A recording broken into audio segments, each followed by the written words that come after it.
ஹாஸ்டலில் இருந்துட்டு வீட்டு சாப்பாட்டை எவ்வளோ மிஸ் பண்ணுவோன்றது இந்த வீடியோவில் பார்த்துடலாமா? வீட்டு சாப்பாடு சாப்பாட்டோட அருமை பேச்சுலர்ஸ் ஹாஸ்டலில் இருக்கிறவங்க கிட்ட, அப்புறம் ஃபேமிலியை பிரிஞ்சு ஹையர் ஸ்டடிக்காகவோ இல்லை கெரியருக்காகவோ இல்லை ஒர்க்குக்காகவோ வேறு இடத்துல வந்து ஸ்டே பண்ணி இருக்கிறவங்க கிட்ட கேட்டு பாருங்கள், அதோட அருமை என்னன்றது அவங்க சொல்லுவாங்க. அவ்வளோ மிஸ் பண்ணுவாங்க ஆனால் ரியலாகவே.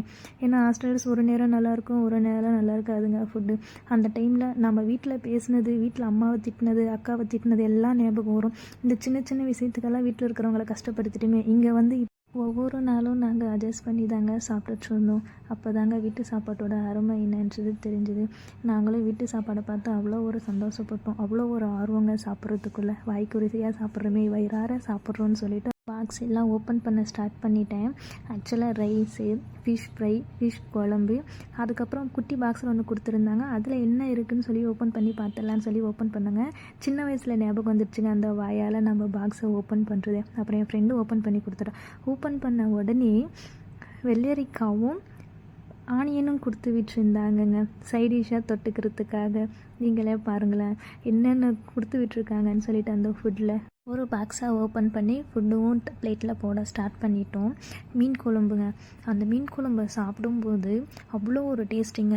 காரம் அந்தளவுக்கு இல்லாமல், உப்பு பர்ஃபெக்டாக அவ்வளோ ஒரு சூப்பராக இருந்ததுங்க. மசாலா ஜாஸ்தி இல்லாமல் சாப்பிடும்போது அவ்வளோ இது மாதிரி சாப்பிட்டு எத்தனை நாள் ஆகுதுன்னு சொல்லிட்டு வந்த ஒரு ஆனந்தத்தில் தாங்க நானும் எங்களுடைய ஃப்ரெண்ட்ஸ் எல்லாமே நாங்கள் சாப்பிட்டுட்ருந்தோம்.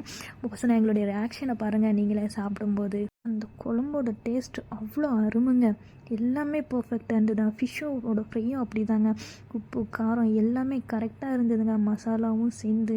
அதுக்கப்புறம் என்னோடய ஃப்ரெண்டுக்கும் சாப்பாடு கொடுத்து விடலான்னு நினச்சி நாங்களும் வேற ஒரு பாக்ஸில் ஃபிஷ் குழம்பும் அப்புறம் ஃபிஷ்ஷும் தனியாக எடுக்க வச்சு ஸ்டார்ட் பண்ணிட்டோம். ஆக்சுவலாக ரைஸ் பத்தாதுன்னு சொல்லிட்டு எங்களுக்கு டபுள் அடுக்கு பாக்ஸில் ரைஸ் தனியாகவும் கொடுத்து விட்டுருந்தாங்க. அந்த பெரிய பாக்ஸில் ரைஸ் இல்லாமல் அந்த ஸ்மால் பாக்ஸ்லேயும் எங்களுக்கு ரைஸ் கொடுத்து விட்டுருந்தாங்க.